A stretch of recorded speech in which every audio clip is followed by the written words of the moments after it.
Welcome, friends, to another edition of Crime Time with DutyRon and Ed Wallace. We are retired New York City police detectives, and if you like all things true crime related from the police detective's perspective, hit that subscribe button, hit that notification bell so you'll get all things DutyRon and Ed Wallace when we go live or upload another video. Hey, tonight we're going to talk about Bryan Kohberger's hearing today. It was pushed off for almost 6 months in the future into June. I know a lot of people have questions. His preliminary hearing, that's when it will be held. I believe June 26th, I have in my notes. So we're going to get into it. I have Pete Crusco, a former prosecutor, a criminal defense attorney. This guy is a jack of all trades, and he's a returning guest because he loves the viewers here on Crime Time with DutyRon, right, Pete? Absolutely. And I love you, and I love you too, Ron. Thank you, Pete. So I want to just do a little housekeeping. I want to say a special thank you to the subscribers, the Patreon supporters, the channel members, the moderators, the replay viewers, and all who positively engage in this community. You guys are what makes this a great place, because if we didn't get the questions, the tough questions, and any good defense attorney knows questions are good, so we appreciate the questions down below in the comment section. We're going to answer all of the chat questions in the last 15 minutes. So if you have questions for our attorney and former prosecutor, Pete, hold it towards the end. So this way we can highlight some of your questions. And if you have questions, put hashtag Peter. Would you like him to say Peter or Pete? It's easier, Pete, right? Pete's good. Yeah, Pete's hashtag good. Pete, hashtag Ron. It makes it really easy. It's short. Put your questions in there. When we get towards the end of the show, we'd be happy to do this and answer any of your questions. Hey, Pete, so tonight, this was a quick hearing. We knew that this was going to be a quick, he waived his rights to a speedy trial. Idaho has the 14-day rule. Before I play this 2-3 minute piece, I just want to get your take on what you're going to, because I sent this to you, so I know you reviewed it. What was your take on this angle with the defense attorney having their client waive to get extra time? What was that, a good move? Was it a bad move? And I just want to get your thoughts. I think it depends upon how much information she has to review. The affidavit for the arrest warrant is 19 pages, and it's chock full of all sorts of interesting material, including a lot of high technology material. So I think she would, unless you do that type of stuff every day, you would need some time to go through it and maybe talk to a couple of experts and review how you're going to attack it. So I think it's probably in the defendant's best interest to take some time and to see what you can slice and dice out of it. Yeah, and we know that there's a ton of evidence at multiple different scenes. We have the actual King Road homicide scene where there was a ton of blood evidence, DNA, and so forth. We have the sheath, the touch DNA on the clasp, the metal clasp that closes the knife into the sheath. We also have the search warrants that were executed in multiple states: Pennsylvania at his parents' home, in Pullman, Washington, in the state of Washington, which is just 8 miles west of Moscow. So there's, at least that we know of, 3 separate scenes where there's evidence taken. We saw them taking computer towers, boxes, and so forth from his Washington on campus housing. And then there was an office that they talked about. So yeah, there's probably a lot of evidence that the defense, and Pete, you've prosecuted quite a few cases over your time, and I wrote down some of your stuff. I mean, you were Queens, Kings County, Suffolk County, federal. You've prosecuted cases on local and federal levels. They're going to have a team of investigators. We've seen this attorney out at the crime scene already, at the main crime scene, and I'm sure all of her team and the people that she hires, like this crime scene investigator from the state of Washington, they're going to go out and they're going to try to do their best to, fight the evidence. Isn't that correct? Yes. I mean, the prosecutor investigator team is something that gets very close and tight during an investigation, and you spend many hours with each other, nights and day, and you start going through the evidence in detail, and you learn also about each other. You learn about each other's history, and it all sort of meshes as you go along. So you probably don't know each other from the start, but then 6 months later, you know everything. You know your favorite, the guy's favorite dog's name, everything, Yeah. everything about the person. What they what coffee. what about the defense team? They also assemble their experts, obviously, as well. Absolutely. It's the having been both a prosecutor and now a defense attorney, I can tell you it's the same situation. In fact, many times, you'd hire a retired detective because they're in the best situation to assess the mindset and assess the case of the prosecution. So it's just two different sides of the same coin. Right. Same type of analysis, same type of assessment. One side is looking to make the case, the other side is looking to take the case apart. For those of you who are joining, Pete is a former prosecutor on the local level in municipal courts in Queens County, and also in Suffolk and Queens County, Suffolk, and Kings. That was a tongue twister for me. He also prosecuted on a federal level, but now he's a criminal defense attorney. So if you're not yet subscribed, consider subscribing to Crime Time with DutyRon, where we bring in the professionals from the trades. Now, listen, we talked earlier before we went live here, Pete, and we talked about the former defense attorney in his extradition hearing in Pennsylvania, where he got arrested on those felony murder warrants and picked up in Albrightsville, Pennsylvania. He had the chief prosecutor. I think his name was Jason Labar, I believe, Jason Labar. Yeah. So he was picked up. He represented him. We're not going to get into that right now, but we're going to cover this aspect. He did make a whole bunch of interviews today with Law and Crime. He talked to Brian Entin from News Nation. And for those of you who are curious, because I see people in the chat, talking about that, and there's a couple of conversations about the cuts on the defendant's face as he was produced in court. Pete and I are going to get into all of that, and we're going to do it in a few minutes. But let's watch this. Let's watch this small clip from today of him in court, and then we'll have Pete come on and critique what went down here and what we can expect going forward. What do you say, Pete? Absolutely. Thank you. All right, here we go, ladies and gentlemen. This is Bryan Kohberger being produced in court today.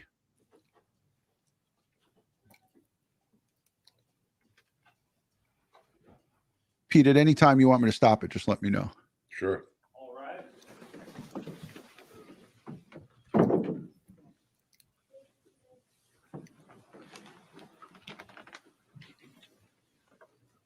The audio is kind of low on this, ladies and gentlemen, so it's not on me.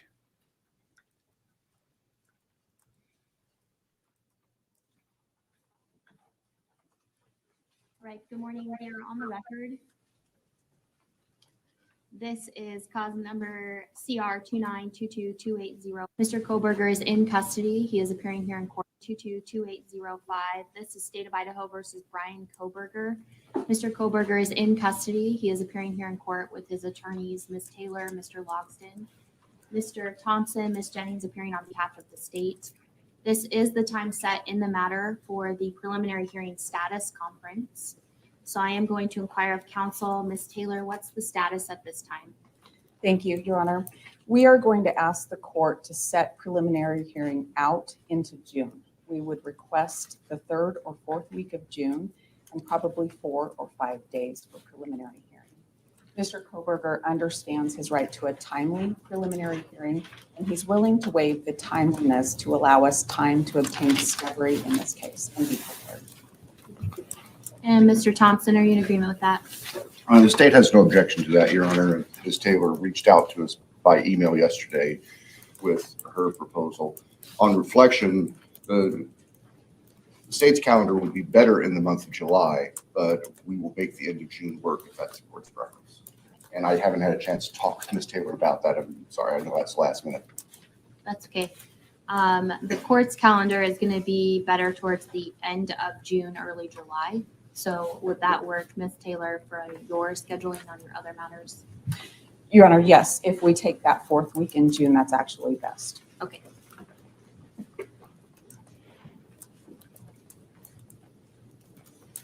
So, Mr. Kohberger, I need to speak to you for a moment then. Sir, you do understand, and Ms. Taylor has represented here, that she's advised you of your right to have, or fully discussed with you the right that you have, which is to have your preliminary hearing within 14 days of the date that you initially appeared before this court. As you recall, when I advised you of your rights, that hearing is a probable cause hearing where the state has to establish that more likely than not, these felony offenses were committed and you were the one that committed the felony offenses. If you waive your right to a speedy preliminary hearing, it does not mean that you're giving up your right to have a preliminary hearing. It simply means that you would not be able to come back and challenge that the state did not present probable cause within 14 days. Do you understand? Yes. Have you had enough time to speak with Ms. Taylor about your decision to waive your right to a speedy preliminary hearing? Yes. Do you need any additional time to do so? No. Then I will ask at this time, as to the 5 counts, felony counts that were charged in the criminal complaint that was filed on December 29th of 2022, are you waiving your right to a speedy preliminary hearing and agreeing that that hearing can be held outside the 14-day period? Yes. And Ms. Taylor, do you concur with his waiver? I do, Your Honor. Thank you. I will find your waiver of speedy preliminary hearing is knowing, intelligently, voluntarily entered here in open court with the assistance of counsel. We will go ahead and set the matter for a preliminary hearing.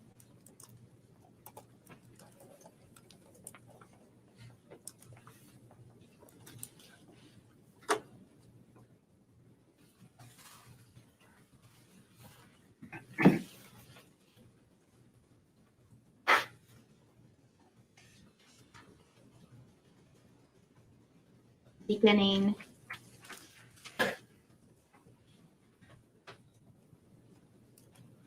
Monday, June 26th at 9:00 a.m. And I will go ahead and reserve the week, so June 26th to June 30th, in the event that we need all 5 days for presentation of evidence. And just so council knows, it will begin at 9 a.m. each of those days. Is there anything further to address at this time in the case, Mr. Thompson? Not from the state's perspective, Your Honor, no. All right. Or Ms. Taylor? No, Your Honor. Thank you. Okay. Mr. Kohberger, then you will be remanded into custody on your same no bail at this point in time, pending further proceedings. Again, we'll send notice out to council and we will be in recess for this morning. Thank you, Your Honor. Thank you. All right, so there you have it, Pete. I wanted to, again, just go to you without me even asking any questions. This is standard stuff. Just give us your take on what took place here. Okay, well, what we're talking about is the American Court of Law requirement of procedural due process, that the defendant receives procedural due process. And the person in the court who's required to make sure that happens is the judge. Now, in this particular state, the law requires that he be given a preliminary hearing within 14 days. That's the procedural due process he is entitled to. And what the judge is doing is he's making sure that, number one, the client knows what the procedure is, what his procedural rights is, that he has 14 days to get this hearing. Also, if you noticed, she calls upon the defense attorney, whether or not the defense attorney has spoken to the client, whether or not, then she calls upon also the defendant to make sure the client has spoken to the defense attorney and what the defense attorney has said is accurate. That because the most important thing here is that the client, the defendant, has waived his right to a speedy preliminary hearing knowingly, intentionally, and voluntarily. Those 3 things in the criminal law come up all the time. Whenever someone waives a significant right, usually a statutory right, a law under some statute of the state, or a law under, or a constitutional right, there are 3 requirements for that waiver to be supported. which is he or she must knowingly waive it, must voluntarily waive it, and intelligently waive it. All right. And those are the questions that the judge put to Mr. Kohberger to make sure all those were satisfied. If those aren't satisfied, it could be potentially subject to appeal depending upon the specific laws in that state. So she did her job. She made sure that the defendant Kohberger, Mr. Kohberger, was understood what was going on, and then the rest of it is essentially calendar control. Now, I will tell you, many times in significant cases, the defense attorney and the prosecutor will meet with the judge before the case is called in chambers, because the judge doesn't want any surprises on the record. Right. And would go over this whole situation like a little theater and say, look, I want to know what's going on. Is the defendant waiving or not waiving? Is the prosecutor going to object to it or not going to object to it? What are we doing? Because the judge certainly wouldn't want a issue, especially when there's cameras in the courtroom. That's my take on it.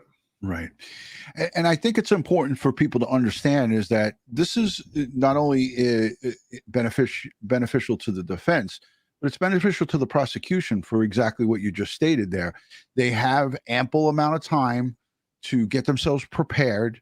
And then at this preliminary hearing on June 26th, just want to make sure I got it right. Yes, June Yes, 26th. June 26th at 9 a.m. Pacific Standard Time.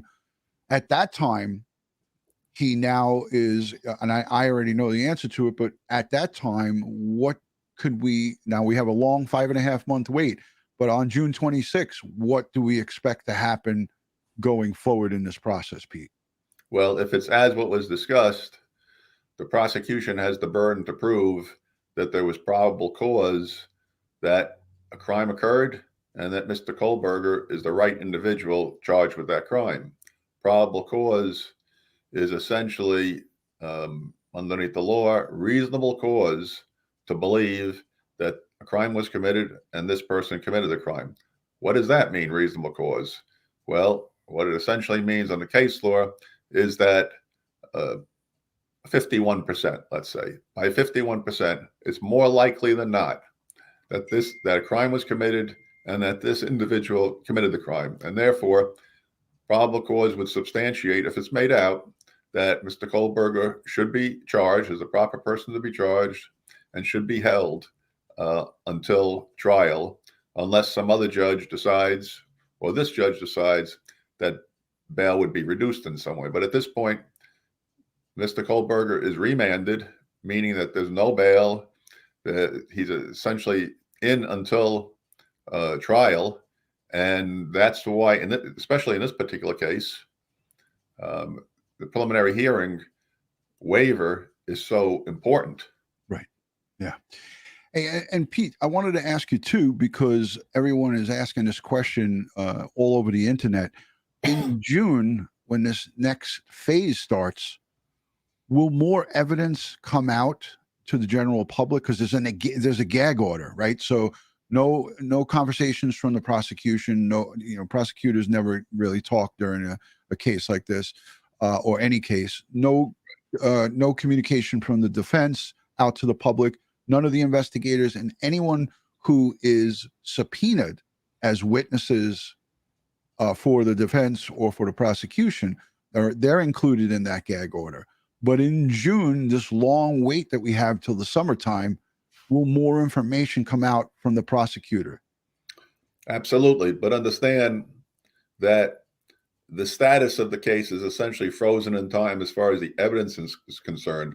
The arrest warrant was issued on the day that it was issued. Let me pull out the complaint, the affidavit for the arrest warrant was signed on December 29th, right, 2022. And whatever is in that is the basis of the evidence that supported the arrest warrant. That is, the four corners of that is what has to be litigated in the probable cause hearing. Right. Yeah. you know, a lot of people don't know this process, Pete, and that's why I brought you on to speak about it and speak in layman's terms. And you do such a good job of explaining and teaching to the audience the judicial process. You know, a lot of our true crime enthusiasts watch, you know, these folks get into custody, and they really don't know the legal steps that have to go on to protect our, you know, our rights under the Constitution. So it's important that we talk about this. I wanted to ask you quickly, change of venue. That's a big conversation. Now we're going to listen in a few minutes to his former defense counsel in Pennsylvania talk about change of venue. A reporter actually asks him outright, can he get a fair trial in Latah County? And he says no. I want your opinion on it. And he also said, furthermore, I don't think he can get a fair trial in the state of Idaho. Shocking. What's your thoughts on that, Pete? Well, I think it's going to be tried in the state. That's for sure. They can find a county somewhere in the state that hasn't been tainted. The question is how much publicity is required to taint the jury pool. I mean, usually the judge will wait until the jury pool is pulled up, and they'll start going over questions with the jurors. Jury pool meaning, you know, although there's 12 to 16 individuals who may be pulled for a jury, 12 plus the 4 alternates. Jury pool may be as big as 200 or 300 people. They'll require those people to come in through the normal, you know, jury service duty requirements of, you know, they pull the names from the Department of Motor Vehicles, they pull them from election lists, they pull them from whatever list that the state law requires. Those individuals report. Usually it's a significant number to fill a nice little auditorium. And then from those, they start bringing panels and deciding whether or not you're fair, and whether or not, even if you may have some bias, whether you could put whatever bias that is aside and treat this case with fairness and treat this defendant with fairness. Most of the time, those venue issues are reserved until the actual jury pool is selected. Right. And that's an important part of the process. And to be able to select from a community in Latah County is only 25,000. And a great part of that community is college, the college kids. And this crime was allegedly perpetrated by this defendant against college students, right? So yes, there's that argument of, okay, so 25,000, and then maybe, I don't know what the numbers are at the university. How large of a pool will they have to pick and choose from? Now, Pete, I wanted to bring up a comparison. We had a very notable case, George Floyd, right? The prosecution of that case happened within that area where the crime happened. They did not move that case. And I use this as an example, and I'm not a defense attorney. I'm just somebody who observes things. And I thought that they were going to be able to make a motion and ask to move that case. And I thought it would get granted. And the judge said, absolutely not. Who makes the decision on moving the case? And what's your thoughts on the comparison that I just made? Well, it's a very comparable situation, but we don't know until trial how much press there is and how much publicity there is. But generally speaking, you know, it's up to the judge and the defense attorney and the prosecutor to go through every juror's questions. You know, there's usually a form that they fill out, a 2 or 3 page form, and then they are examined by the court and by the defense attorney and by the prosecutor as to whether or not they can be fair to both sides. And if they have some type of bias, could they unequivocally put that aside? And they take oaths when they're put in that jury box. Right. And you know, underneath our system of justice, it's a good matter of trust. Yeah. So you just shut your camera off somehow. I don't know. Somehow my camera. I guess My camera had too much of me. Yeah, it's okay. Well, we could still hear you. It's just that we Okay. can't see you. But so I'm going to let me make an adjustment here. All right. So Pete, I made you smaller because is there any way you can? Yeah, he's going to try to come back in. I wanted to just say this as far as the college students go. I'm going to ask Pete, but I know what I was referring to is if you minus the college students and you go to the residents out of those 25,000, what do we have? Do we have, 15,000, 12,000 potential jurors? And you got to realize a lot of the college graduates still live in that community, still live in Moscow. So the bottom line is that it is a limited jury pool, and you ask your jurors, the potential jurors, when you interview them, do you know anything about this case? And how in God's name is somebody not going to know about this case in that area? I think you'd have to be living under a rock to not know about this case. I wanted to just show you while Pete is trying to get back into the studio. I'm going to wait for him to come back in, but I wanted to show you guys something quickly. Bryan Kohberger had some cuts on his face today in court. It looked like nicks. And right away I knew, because I go in and out of jails all the time during the course of my duty, this is what's issued in the jail. And I'll make it full screen. These are the razors. They're plastic and they're not stiff. They're like rubbery plastic blades. It's not a Gillette Track 3. This is what Bryan Kohberger had, and all prisoners in the Department of Corrections get issued. You can't have a Gillette Track 3 with the Super Glide blades to give you a smooth shave. So I feel strongly that this was the reason why he had that, because I consulted with Anthony Ganji from Tier Talk. Anthony Ganji is a guest here, and he will come back on with us. He's a corrections executive, and he told me, Ron, I looked at him being presented in court, and when he was produced in court today, I knew as soon as I saw that that was not from him getting beat up by inmates. And remember, the Latah County Jail has 38 cells or 42 cells or something like that. It's a small little tiny jail, and they have him in protective custody. So he is not he's not being moved about with the inmates. So he's solo cell, protective custody. They don't want anything to happen to him. They want him to be tried in a court of law. So I wanted to just, if I can, I'll find a close-up, because there's one part of this where they really kind of zoomed in on him. Let's see, here it is. This is decent because it shows it pretty good. Let me show you guys quickly. I'll share the screen with you. All right. So this is what it looks like. It looks like a cut here on his jawline where my cursor is, and then right underneath his lip right here. Now people would argue, oh, that, that's from him getting punched. I don't think so. He, again, corrections is doing the best that they can to keep him safe so he can be presented and go through the process. He's not been beat up. He cut himself shaving. And again, I showed the razor blade that they issue in the jail, and the blade is rubbery. It's something that you can get yourself easily cut on.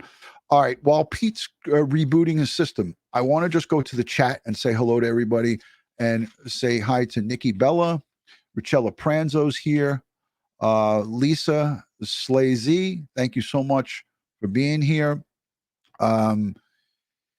Mystery Maven, our good friend and attorney. Hi, Jess. Good to see you. Thank you for joining. I got a whole list of questions here. We know from Brian Entin that the family of the victims were not in court today. No family from any of the 4 victims were in court. They were advised by the prosecution that it's going to be a quick and not much happening. A quick hearing, in and out as we saw, and within 5 minutes or so, give or take. I don't think that they needed to be in court today, because again, it's a lot of stress for a family to have to go through that. Paul Bird, thank you for the $10 super chat, much appreciated. Thank you. And I'm scanning through the chat. As we speak. Let's unpack that's here. Good to see you. Miss Donna Marie, thank you. Hi, Dawn. Great to see you. Hey, from Nova Scotia, good to see you. Thank you for joining. Karen, Legal Minded Friends. Everybody knows about Karen in the UK, or go over and give her channel a subscription. Follow her. She's awesome. Another $10 super chat comes in from Teresa, a super sticker. Thank you, Teresa. That was very kind of you. We have our former prosecutor and criminal defense attorney, Pete Crusco, is back. Thank you for that super sticker. Natasha, always great to see you. Always great to see you, Natasha. Thank you for joining. Pete, what happened? I don't know. maybe a squirrel ate the line. Yeah. Who knows? All right, for heavens to. And I don't want to blame squirrels, though. Okay. So yeah, I love squirrels. My dog does too. My dog chases them around the yard, but when my dog catches them, he plays with them. He doesn't. Yes. Well, but so where were we, Pete? I was talking about a change of venue, right? So I think correct. And what I said was really those issues are usually decided at the time of the trial. Before that, they're premature generally. Unfortunately, that's why most cases, the change of venue motion, you file the change of venue motion. Are you going to win it? 99.9% of the time, no. But in a few cases in New York, they actually moved some trials from New York City to Albany, 3 hours away. So there's possibility. If you were the defense attorney on this representing Bryan Kohberger, would you ask for a change of venue? Yes, because what you want to do is you want to protect the appeal. If he gets convicted, his only chance of that conviction getting vacated is if you preserved issues that an appellate court believes were significant enough to reverse on.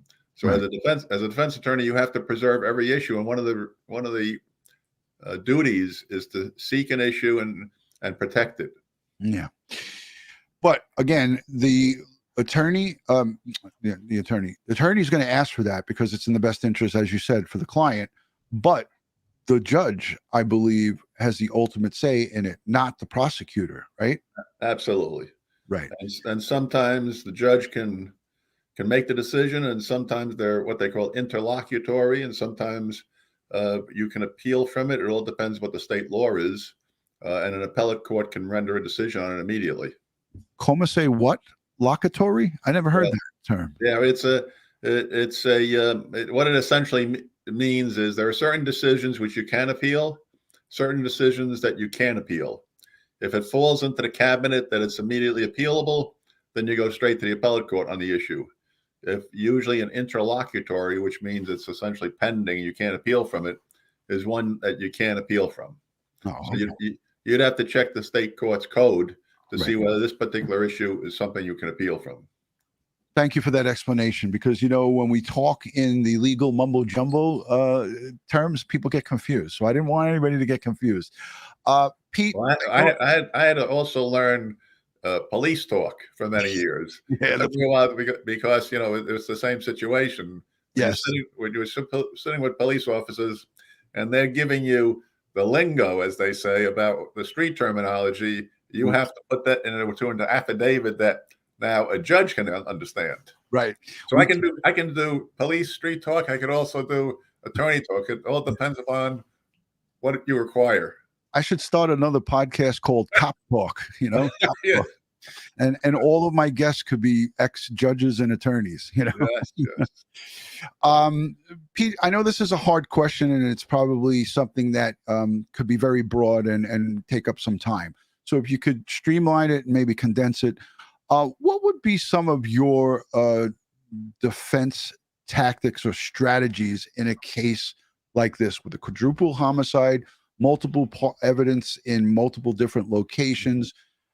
Granted, you don't have access to the evidence or the case files. What would be some strategies that you would employ here in this type of case? Well, the first situation is the major document that you have to go through is the affidavit in support of the arrest warrant. And if you go through the affidavit in support of the arrest warrant, you find a lot of it depends upon circumstantial evidence. Okay. In Right. Moscow, Idaho. Oops, that's my bad. Go ahead, Pete.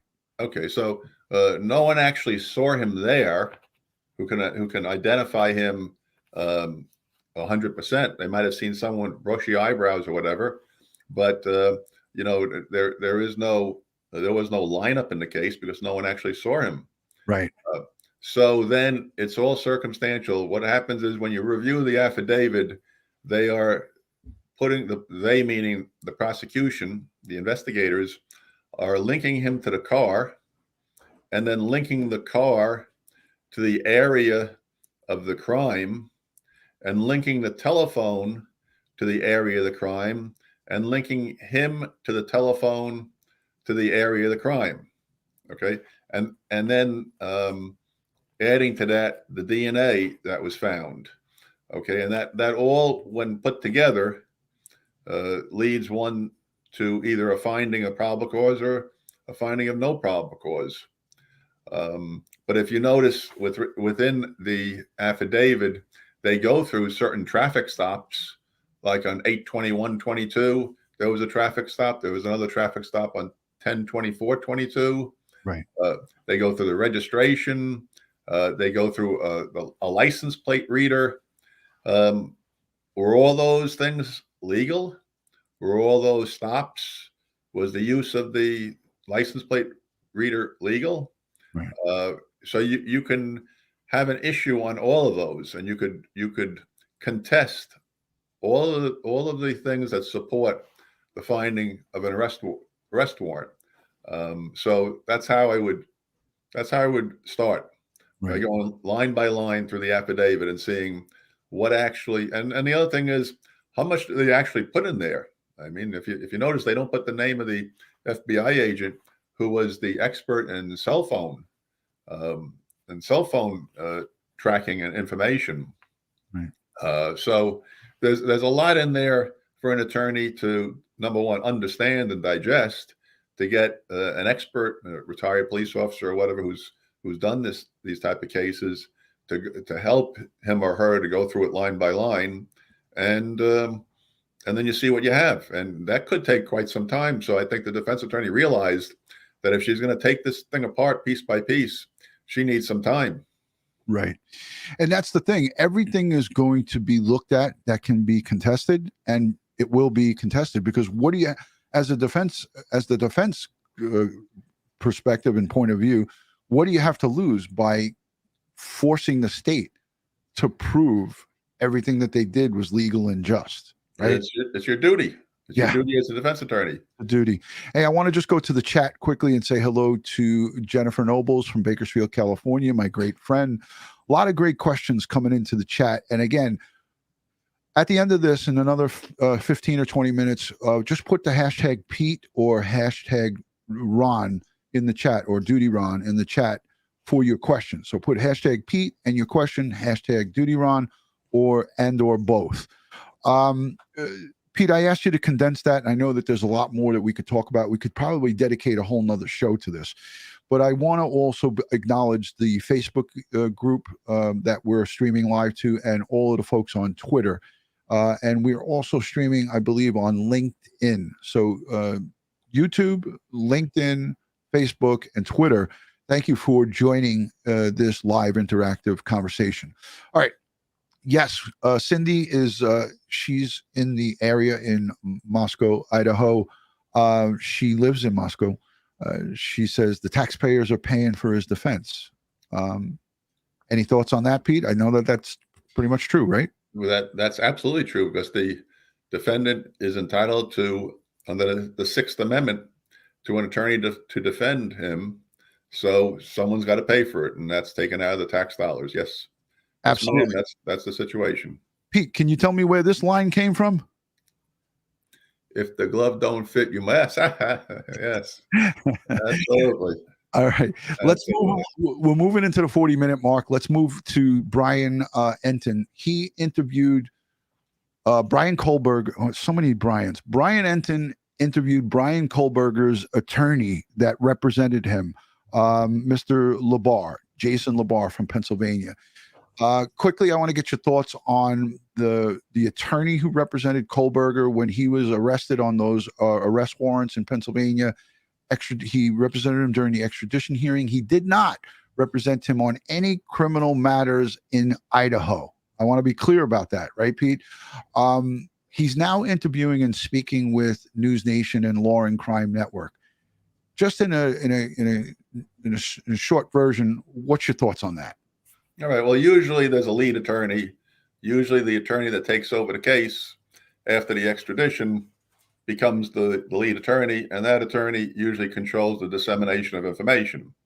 So I think with respect to the attorney who was representing him at the extradition hearing and the attorney who's representing him now, there had to have been some type of conversation and some type of strategy with respect to how do we put out there what's going on. That's in the usual case scenario. So isn't there attorney-client privilege? We hear about this all the time, and I'm no expert with defense attorneys or attorneys by no matter, but I have been around attorneys with my 20 years in the police department. Isn't there an attorney-client privilege where some of this information that's put out could be borderline? Well, it is the privilege is owned by the client. The client is the one who determines whether a confidential matter stays confidential. So those issues that you're raising are very important, but without knowing what the client has authorized or not authorized, we're essentially speculating. So what you're saying is we should assume here that this attorney Labar got approval from Kohberger to release whatever I'm going to play it now. So let's take a listen to it. But the right thing would be, like you're saying, is that Mr. Labar had permission to speak about certain aspects of the case, because he goes on to talk about what he feels the prosecution in Idaho, how strong their case is. All right. Well, remember, an attorney-client privilege communication is a communication between the attorney-client involving advice. Right. With whatever he's talking about, whatever he's saying, the question is it involving some matter that he discussed with the client or not, or is it involving just speculation and the like, and not an attorney-client privilege communication? Right. I didn't listen to this whole thing, so let's just we'll take a peek at it. Hashtag Pete, do you people normally say exonerated or not guilty? Hashtag Ron. That's a good question, because in the statement that the attorney released for Kohberger from Pennsylvania, he said his client is eager to get back to Idaho to be exonerated. And he does confirm that he did not, that was not the attorney's wording, that was from his client. Right. And if you remember, the Kohberger was a criminal justice student. I think he was a master's. Right. He was going for his master's. And much of the master's program in many schools involves reviewing and assessing and studying exoneration. So the term exoneration is something that is used a lot as opposed to the legal term of vacating a conviction or whatever. Right. So let's listen. Let's take a peek at this and let's listen. I think that Kohberger can get a fair trial here in Moscow, Idaho. There is no way he can get a fair trial in Moscow, Idaho. I don't know if he can get a fair trial in Idaho. Just because of the attention, you think, or? Yeah, I mean, obviously, due to all the media news outlets, the attention it has gotten.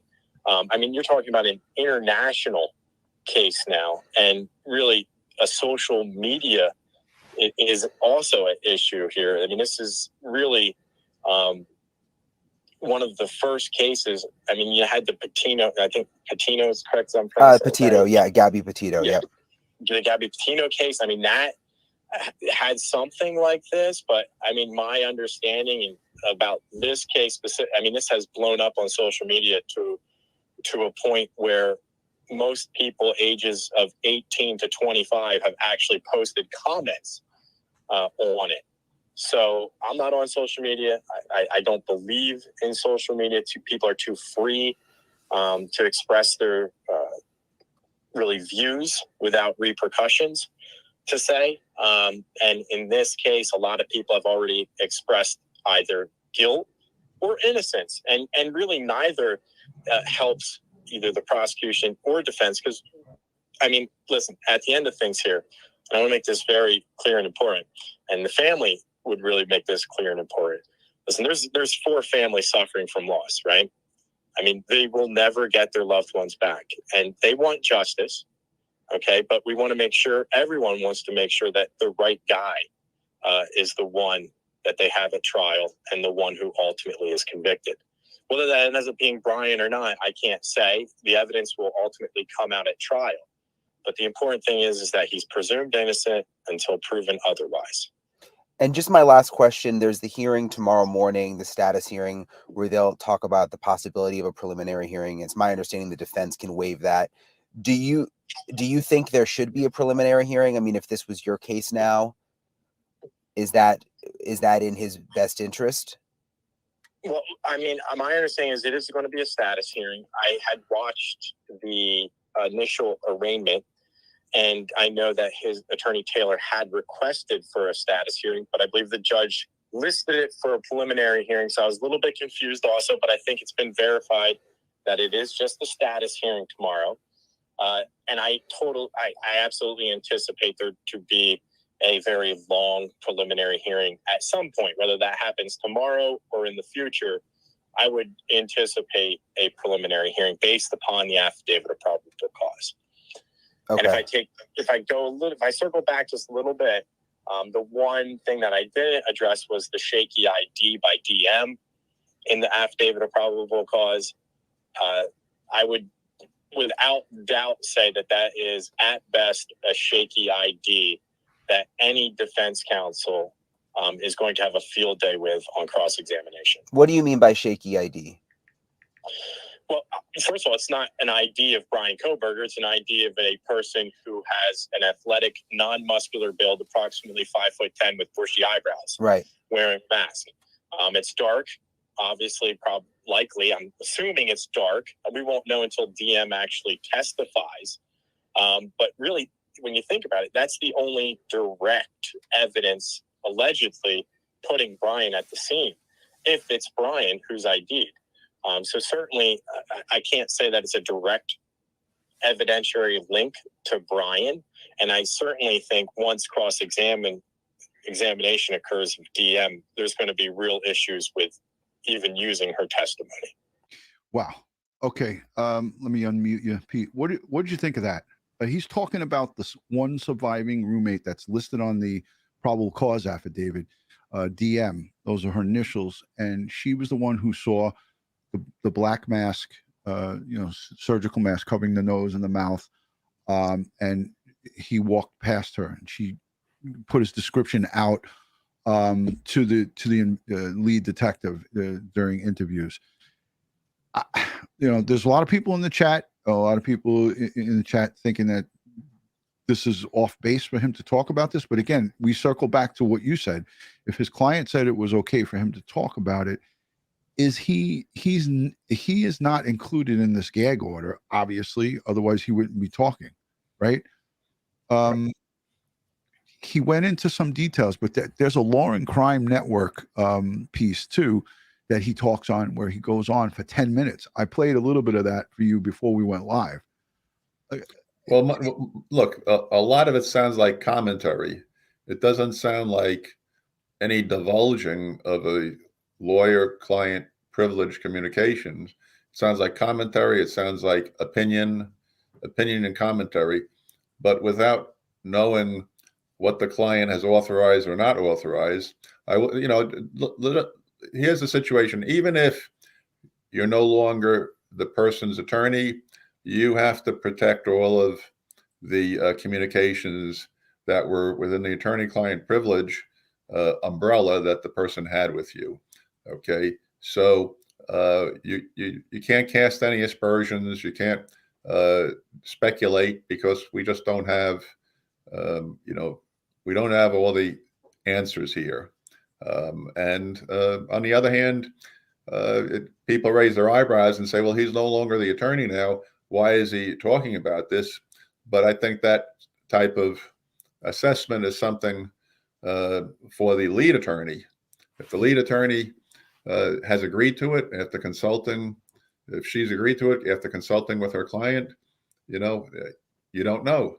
This is also related to the issue of a motion for change of venue. All right. On the one hand, he's saying he can't get the Kohberger can't get a fair trial because there's too much publicity. On the other hand, isn't he adding to that publicity by doing the interview? So is it a strategy here to increase the level of publicity, increase the level of commentary, controversy? Don't know. Maybe it's a strategy. We don't know. Right. But on the other hand, he did bring up that not everyone listens to social media.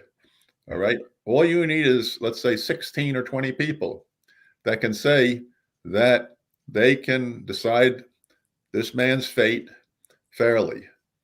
All right. And I don't think any judge is going to say, let's move this case out of the county without first assessing everything. Right. and possibly going through a jury pool and seeing what she finds as far as the responses. You know what I love about what you just said is that there could be a chance that this could be this defense attorney in Pennsylvania trying to kind of work in conjunction with Idaho in some form, some way, shape, or form. And that's a possibility. And like you said, none of us know. We don't know if the attorney-private client privilege was granted, if Mr. Kohberger gave him authorization to talk about this. None of us know that. Only he knows that, and only Kohberger knows that. So if, in fact, something was fugazi here, I'm sure that will come out. Like you said, the lead attorney in Idaho would say, hey, what are you doing, guy? And look, it also the assessment would be, well, how does this impact the gag order, whatever gag order may have been imposed? Right. So there's a lot of issues here, and your audience is bringing them up. Yeah. And a lot of it we don't have an answer to. Absolutely. So I mean, they teach you, though, when you're a young prosecutor, to raise as many issues as you can while you're assessing the case, because the defense attorney is going to raise those issues too. So you better raise them before you get into that courtroom and go to trial. So you have a very educated audience that is trying to trying to figure out what's going on. We're playing Law and Order in the chat, which is good. I like that. Yeah, so we're not sure if it's a surgical mask, but it's covering the mouth and nose. That's why I covered that. So it could be something that you would wear if you were going skiing, right? That goes over just here and covers, or something, something that just is covering the mouth. But you don't necessarily have to identify someone's face. I mean, I've had cases where witnesses have identified a person's gait, how they walk. Right. Right. In this particular case, it appears that bushy eyebrows are going to come into play. So, it's not, and it's not only that issue or that item, but remember, there's a lot of circumstantial evidence in that affidavit. All right. And probable cause only requires that the prosecutor put everything forward and prove it's more likely than not. We're not talking about beyond a reasonable doubt. We're talking about it's more likely than not crime was committed. I don't think there's any issue about that. And that this particular person committed the crime. Right. Hey, I wanted to ask you too. They talked about this preliminary hearing on June 26th. Will last up to from 3 to 5 days.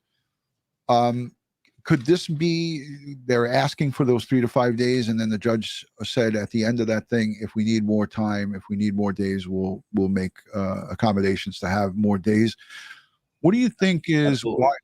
Have you seen these preliminary hearings go long like this when you have a lot of evidence in a case like this? Well, in New York State, we generally don't have preliminary hearings, but what we do have is Mapp Huntley hearings to contest the legality of a statement or to contest the legality of the seizure of evidence. A Mapp hearing, is Mapp versus the United States. A Huntley hearing is, Mapp versus Mapp versus the United States. Huntley hearing is New York versus Huntley, and that deals with the voluntariness of a statement.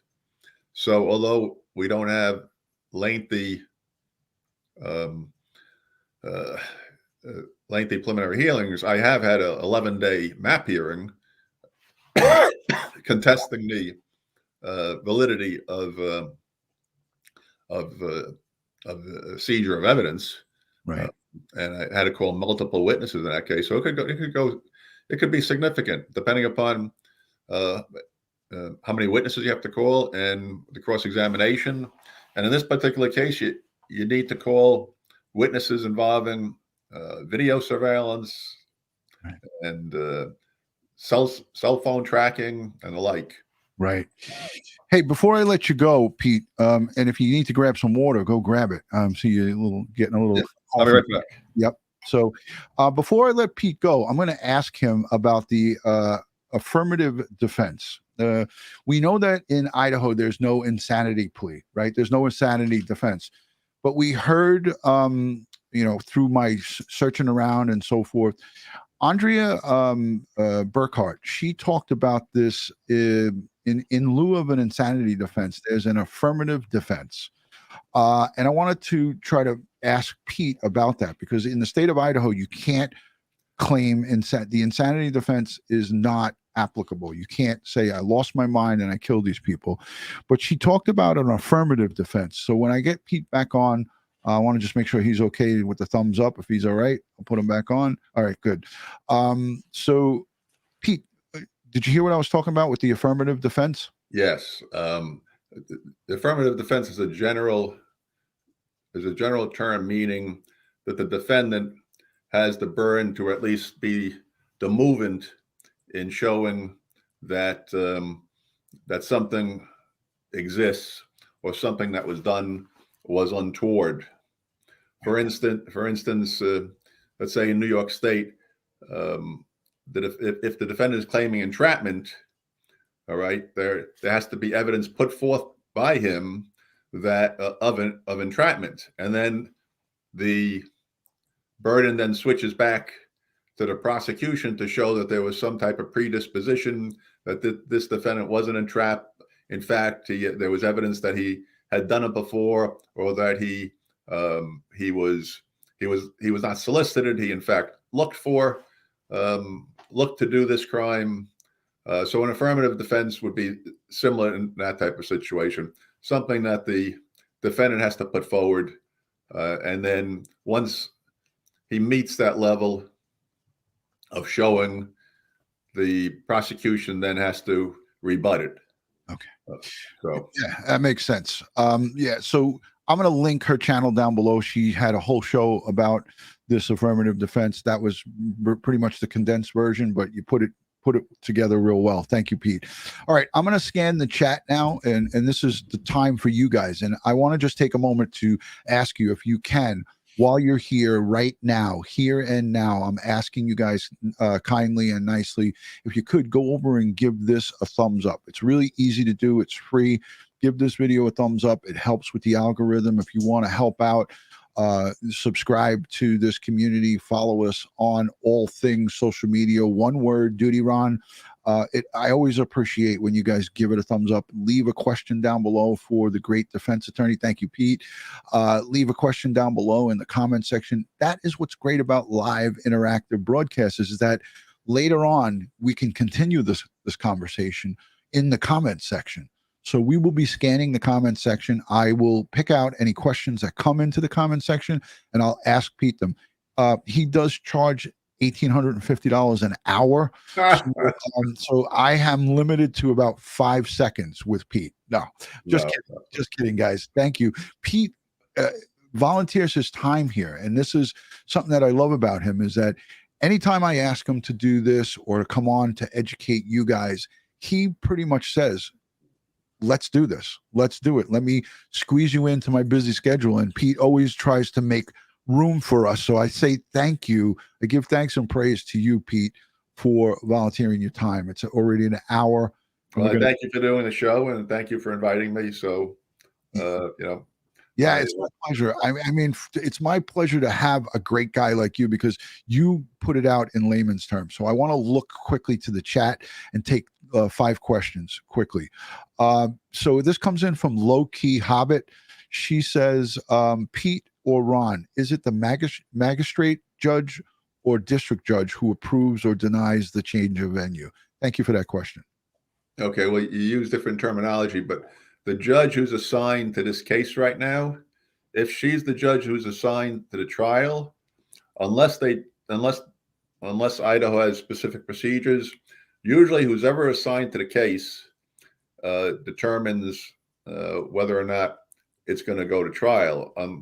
There's going to be a motion for change of venue. However, I'm not, familiar with the procedure with motions for change of venue in this particular case. So I'd have to actually research it and see what the answer to that is. All I can tell you is, generally speaking, if the level of judge who has the case right now has the authority to rule on that motion, then she would rule on it. If she doesn't have the authority, if it's considered a trial level motion, she's not a trial level judge in this matter, and that she's a lower court judge, then she would not have the authority.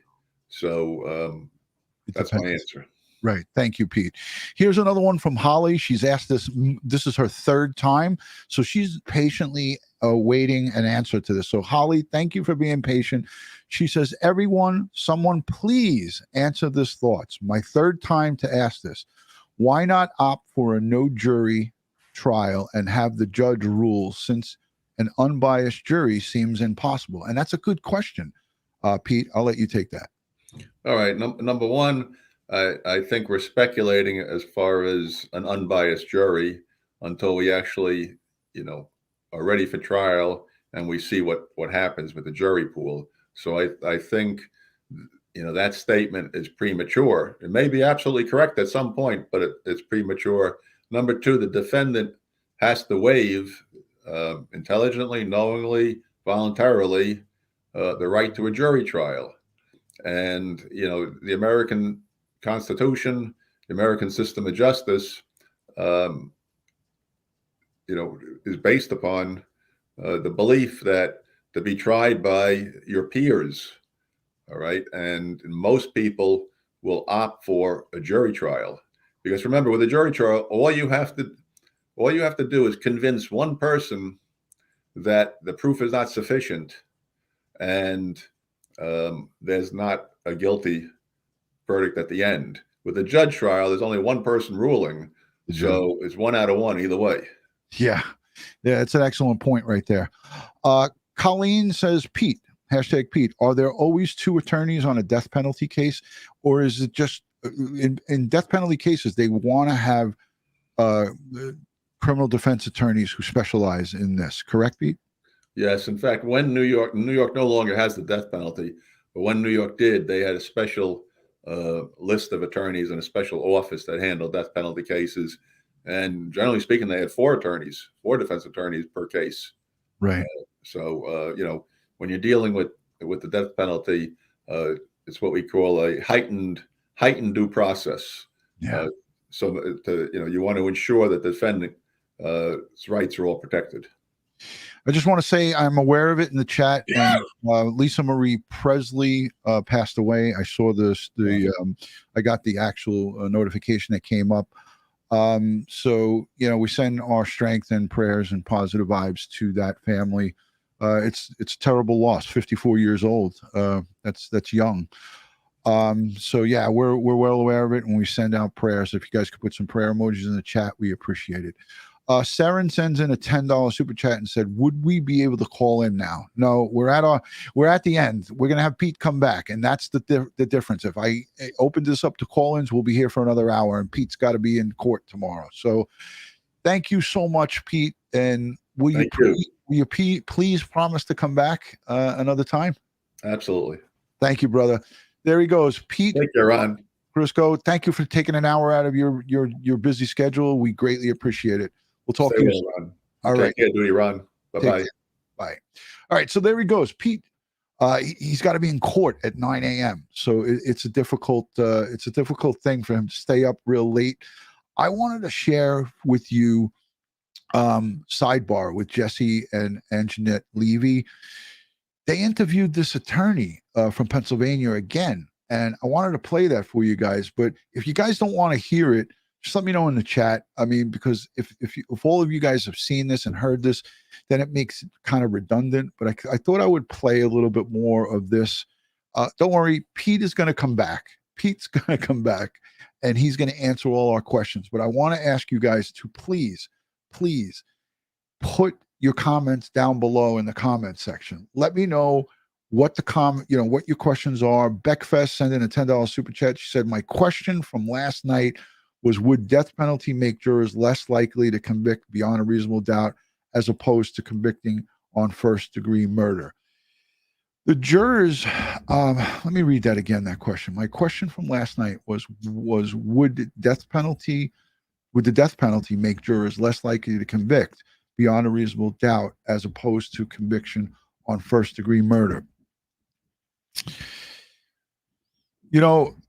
If Pete was here, I would have asked him that question. And I'm sorry I saw it after he left. So I'm going to propose that question to him tomorrow afternoon when he gets home from court, when he gets back into his office. I'm going to send him that question, and I'm going to ask him what he thought, what his thoughts are on that, because I have thoughts on that as well.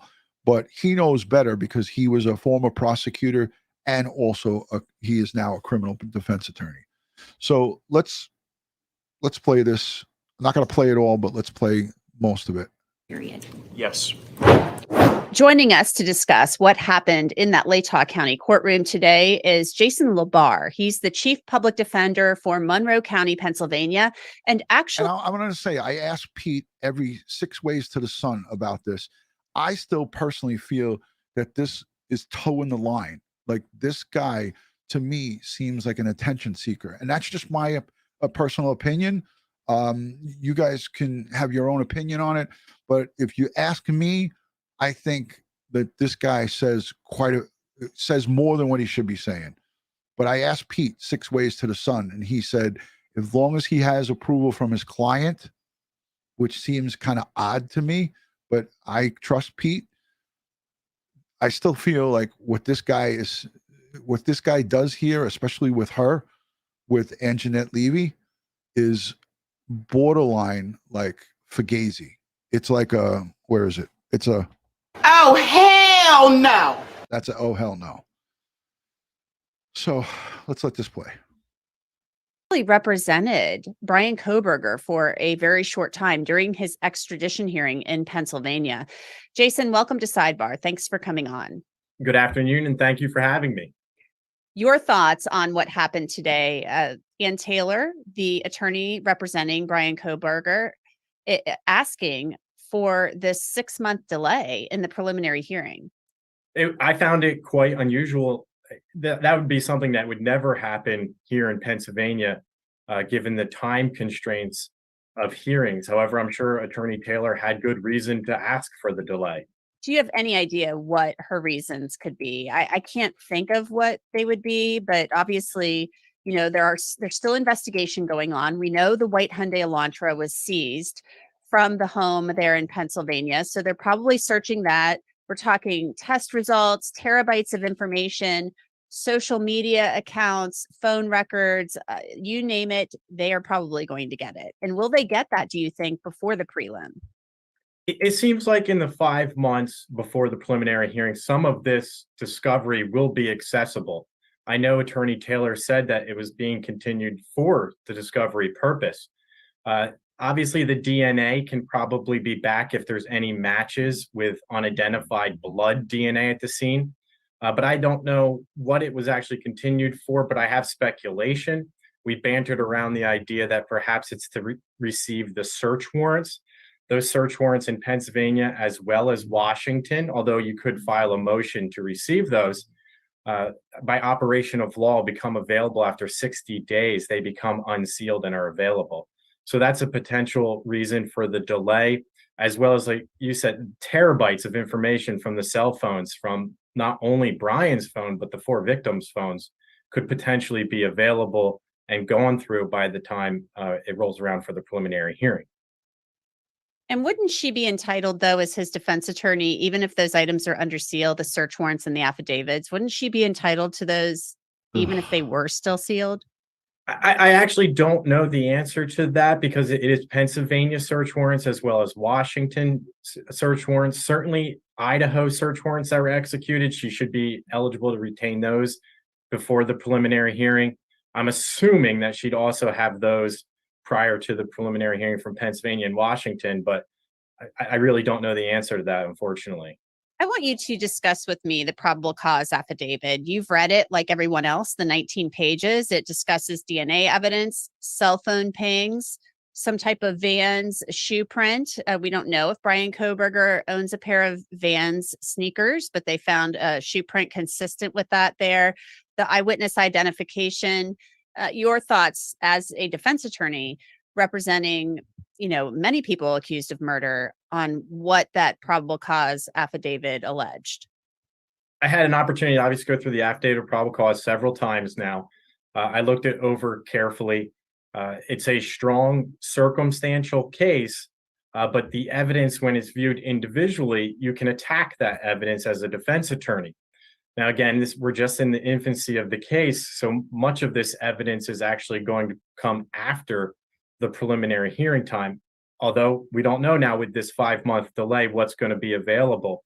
But if you take the DNA evidence that's recovered from the sheath, for instance, I believe that to potentially be touch DNA, transfer DNA, which would mean that it could remain on that sheath for an indefinite period of time if undisturbed. That's one way of attacking that type of evidence that doesn't put him at the scene of the crime the night of, just that he merely touched that sheath at some point in time. The ID by DM is obviously going to be contested at the time of the preliminary hearing. I don't believe hearsay is admissible in Idaho under the rules, so it would be likely that DM is going to testify at the preliminary hearing when it gets to that point. So cross-examination of her is going to be key in the case to possibly get even more holds as far as the identification is concerned. So let me ask you, you think it's a strong circumstantial affidavit, but did you see anything else there? I mean, you said you saw places where it could be attacked, and right now it's words on paper. That's all we have to go on. Right. And there's no direct evidence linking him other than that transferred DNA on the sheath. The idea, as I stated already, isn't complete 100%. Oh, it's Bryan Kohberger. The white Elantra can't be determined to be. Hey, I want to say this. I'm going to highlight this from legal-minded friends. Karen's an attorney. I agree with what Karen says here 100%. He can talk about procedure, he could talk about court, talk about things in the probable cause affidavit. It's released to the public, but he represented Bryan Kohberger, and that's the part that to me is just not right. He represented this guy in a part of the extradition process. It wasn't his, he's not his criminal defense attorney in the current matter, but he handled what was the first part of him being brought into custody, being arrested on felony murder charges in the state of Pennsylvania, and representing him during an extradition hearing. It's just, I don't know, again, Pete had a different take on it. And I think if you speak to 5 or 10 criminal defense attorneys, you'll get different variations of answers. So, but let me know what you think down below in the comment section. Now he's talking about the car. His white Elantra. I mean, there's circumstantial evidence indicating that it could potentially be his white Elantra, but there's certainly not direct evidence. They don't have direct evidence that he's driving the white Elantra. They're using cell phone pings, which we all know as defense attorneys aren't GPS location coordinates. If it was GPS location coordinates, you're talking down to a meter as to where Bryan Kohberger was at the time of these crimes. Whereas a cell phone tower ping is that you're within a radius of that tower up to 20 miles. And obviously, Mr. Kohberger lived within 10 miles of the University of Idaho where these crimes were committed. So certainly he could ping at any moment in time near the actual crime. Jason, you were his attorney maybe for 4 or 5 days, something like that. How do you keep in contact with his public defender out there in Idaho? Or are you just kind of done and observing this? I'm merely done and observing and really viewing everything objectively, because I was really working in the dark and blind when I represented Brian. The affidavit of probable cause wasn't even available to me, so I couldn't even discuss the affidavit, even if I wanted to, with him, because really I didn't want to, because I didn't want to reveal anything about the case that would be specific to the facts and circumstances with him. He's a smart guy, obviously, PhD student, 28 years old. He seems very attuned to what's going on. Yes, he understands his rights. We would expect that he would. How involved was he in, the aspects of what the extradition hearing was going to be? Obviously, we knew that was a formality, but how interested was he in, being a part of what was going on? Or was he letting you take the reins? I know that, he was involved somewhat. Is that right? And talking about that statement that you put out where he said he wanted to be exonerated. Yeah, I was able to talk to Brian over the course of the 5 days for approximately 4 hours total. He was engaged with the conversations. He was aware of what plans I had, and he was good with everything that I laid out for him, including the statement. The statement of him being exonerated implicitly meant that he was innocent of the crimes. He used the word exonerated. That's why we put that in the statement. He wanted me to reach out to family, stay in contact with family, which I did to keep them abreast of the situation. Really, he was just aware and willing to cooperate with me. I didn't have too many issues speaking with him, if any at all. He was obviously, as you said, intelligent PhD student. It's much easier to talk to him than many of my clients that I have. It was a nice change of pace for me.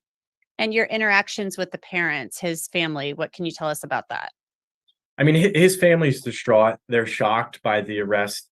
They are in constant contact with him still. I believe they're talking daily on the phone, really just making sure that everything's going okay with both sides. Because I know Marianne, his mother, was very upset and was having trouble coping with the news. But really, the family's just taking it day by day, keeping things private, hoping, for really that Brian's doing okay. And I can imagine any parent would be distraught about this. All right. I think the rest of this is just hogwash. Molly says, I adore the channel DutyRon. I'm new. Will there be a hearing March 1st to unseal the search warrant information? How does that work? I didn't hear anything about any hearing of a search warrant. And you know, if you listen to stuff on Fakebook, you may hear about that. But the courts, as far as I'm concerned, and as far as my research has gone, I haven't seen anything about March 1st of unsealing any search warrant. So anyone that's talking about that, if you have official court documentation to verify your source, send it to me on DutyRon.com. If not, otherwise, that is just more jagaloonish reporting and people just talking hogwash.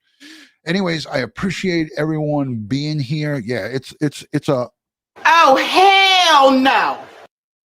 And it is also, I got to reach for it, Jagaloon Lane-ish. Yeah, don't listen to a lot of the chatter that's out there in Fakebook land. because again, unless it's coming bona fide from the courts or the a bona fide person of the court, then it's just people talking. It's just people talking shit. So that's how it goes. Anyways, much love and respect from Crime Time with DutyRon. Leave us questions down below. Consider hitting the subscribe button, giving it a thumbs up, sharing this video out onto your social media platforms.